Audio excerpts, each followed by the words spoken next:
నమస్కారం స్నేహితులారా. గత కొంతకాలంగా ఇరాన్, ఇజ్రాయెల్ మరియు యుఎస్ఏ ఈ మిడిల్ ఈస్ట్ మొత్తంలో యుద్ధ వాతావరణం ఉన్నటువంటి సమయంలో ఒక ఆశ్చర్యకరమైనటువంటి సంఘటన చోటు చేసుకుంది. ఆ ఆశ్చర్యకరమైనటువంటి సంఘటన మీ దాకా చేరిందో లేదో నాకు తెలియదు. అందుకే నేను మీకు చేరవేద్దామనే ఉద్దేశంతో ఆ సంఘటన మీద ఒక చిన్న ఎనాలిసిస్ వీడియో చేయాలనుకున్నాను.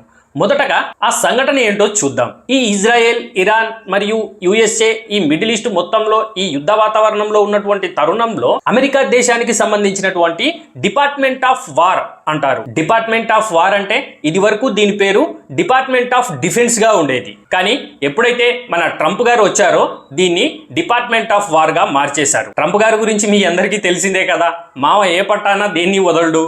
కాబట్టి ఇలా అన్ని పేర్లు మార్చేస్తుంటాడనమాట. సో విషయంలోకి వెళ్తే ఈ department of war secretary Pete Hegseth అంటారు. ఈ పీట్ హెగ్సెత్ గారు మీడియా ముందుకు వచ్చి ఈ ఇరాన్ మరియు మిడిల్ ఈస్ట్ లో ఉన్నటువంటి యుద్ధ వాతావరణాన్ని ఉద్దేశించి ట్రంప్ గారు చాలా స్థిరంగా ఉన్నారు. ముఖ్యంగా ఈ రాడికల్ ఇస్లామిస్ట్ జిహాదీ ఐడియాలు, భావజాలాలు ఉన్నటువంటి రెజీమ్లు అంటే ప్రభుత్వాలు, ఈ ప్రభుత్వాలు ఎప్పటికీ అణు ఆయుధాలు కలిగి ఉండలేవు, అంటే అణు ఆయుధాలు పొందలేరు. ఈ విషయం అనేది కామన్ సెన్స్ అని చెప్పేసి పీట్ హెగ్సెత్ గారు మీడియా ముందు చెప్పడం జరిగింది. అయితే ఈయన ఇరాన్ గురించి, అంటే స్పెసిఫికల్లీ ఈయన ఇరాన్ గురించి ఈ వ్యాఖ్య చేశారనమాట. కానీ ఎప్పుడైతే ఆయన ఈ వ్యాఖ్య చేశాడో వెంటనే సోషల్ మాధ్యమాలలో బ్యాక్ ఫైర్ అనేది మొదలైంది. బ్యాక్ ఫైర్ అనేది దేని గురించి అంటే, సరే మీరు ఈ ఇస్లామిస్ట్ రాడికల్ ఐడియాలజీ భావజాలాలు కలిగినటువంటి ప్రభుత్వాలు ఎప్పటికీ అణు ఆయుధాలు కలిగి ఉండలేరు అని చెప్పేసి మీరు చెప్పారు, బాగుంది. కానీ ఇది కేవలం ఇరాన్ వరకే ఎందుకు? ఫర్ ఎగ్జాంపుల్ పాకిస్తాన్ విషయంలో చూసుకుంటే ఈ పాకిస్తాన్ ప్రభుత్వంలో మరియు పాకిస్తాన్ సైన్యంలో ఆర్మీలో ఉన్నది కూడా ఈ రాడికల్ ఇస్లామిస్ట్ జిహాదీ భావజాలాలే కదా. కానీ ఎప్పుడైతే ఈ పాకిస్తాన్ గురించి, పాకిస్తాన్ యొక్క అణు ఆయుధాల గురించి, వీటి గురించి ప్రస్తావన మీ దగ్గరకు వస్తుందో మీరు ఎందుకు సైలెంట్ గా ఉంటున్నారు అని చెప్పేసి సోషల్ మాధ్యమాలలో ఉన్నటువంటి సామాన్య ప్రజలు ప్రశ్నిస్తున్నారు. వెంటనే ఈ సోషల్ మాధ్యమాలలో వస్తున్నటువంటి ఈ ప్రశ్నలు చూసినప్పుడు నేను కూడా ఆలోచనలో పడ్డాను.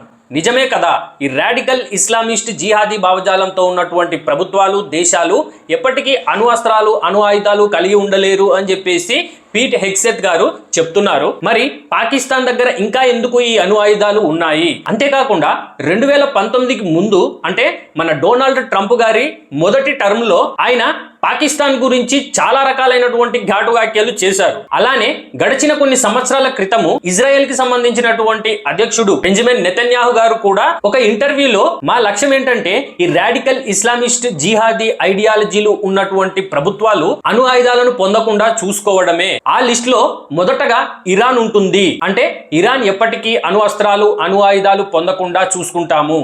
దాని తర్వాత పాకిస్తాన్ అని ఈ బెంజమిన్ నెతన్యాహు గారు స్పెసిఫికల్లీ పాకిస్తాన్ పేరును మెన్షన్ చేయడం జరిగింది. తరువాత పాకిస్తాన్ ని కూడా అణు అస్త్రాల నుంచి విముక్తి చేస్తాము అని చెప్పేసి ఆయన చాలా ఏళ్ల క్రితమే చెప్పున్నారు. వీటన్నిటి గురించి ఒకసారి నేను రీసెర్చ్ చేసుకోవడం మొదలు పెట్టినప్పుడు నాకు ఈ పాకిస్తాన్ యొక్క అణు అస్త్రాల గురించి కొన్ని విషయాలు తెలిసాయి. నేను మీకు ముందుగానే డిస్క్లైమర్ గా చెప్తున్నాను ఫ్రెండ్స్, నేను ఇప్పుడు చెప్పబోయే విషయాలు ఎక్కడా మీకు ఈ సోషల్ మాధ్యమాలలో కానివ్వండి, లేకపోతే అధికారికంగా కానీ ఎక్కడా ఉండవు.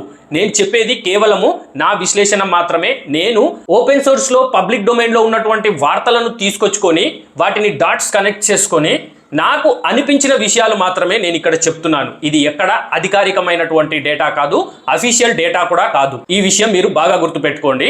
ఇక ఈ విషయాల్లోకి వెళ్తే, పాకిస్తాన్ ఈ అణు అస్త్రాలు పొందే సమయంలో కొన్ని షరతులు విధించడం జరిగింది. ఆ షరతులు ఎవరు విధించారు అంటే ఈ అమెరికాకు సంబంధించినటువంటి అప్పటి ప్రభుత్వము, అప్పటి ప్రెసిడెంట్ ఎవరైతే ఉన్నారో వాళ్ళు విధించడం జరిగింది. ఆ షరతులు ఏంటంటే, నెంబర్ 1 వచ్చేసి పాకిస్తాన్ ఎప్పటికీ మాకు తెలియకుండా, మాకు చెప్పకుండా, మా పర్మిషన్ లేకుండా అణు అస్త్రాలను ఉపయోగించకూడదు అనేది నెంబర్ 1 కండిషన్. నెంబర్ 2 వచ్చేసి పాకిస్తాన్ దగ్గర ఉన్నటువంటి ఈ అణు ఆయుధాలు అనేటివి ఎప్పటికీ పర్మనెంట్ కాదు. ఇవి ఇన్ కేస్ భవిష్యత్తులో ఇరాన్ అనేది అణు అస్త్రాలు, అణు ఆయుధాలు పొందితే పాకిస్తాన్ యొక్క ఈ అణు ఆయుధాలను సౌదీ అరేబియాకు షిఫ్ట్ చేయాల్సి ఉంటుంది అని చెప్పేసి ఇది 2వ షరతు. నేను ఈ అంశం మీద చేసినటువంటి రీసెర్చ్ లో నాకు మేజర్ గా, అంటే ముఖ్యంగా నాకు షేర్ చేసుకోవాలనిపించినటువంటి అంశాలు ఇవి 2 ఫ్రెండ్స్. అంటే ఇక్కడ మనం అర్థం చేసుకోవాల్సినటువంటి విషయం ఏంటంటే, పాకిస్తాన్ అనేది తన సొంతంగా స్వేచ్ఛగా ఎప్పుడు కావాలంటే అప్పుడు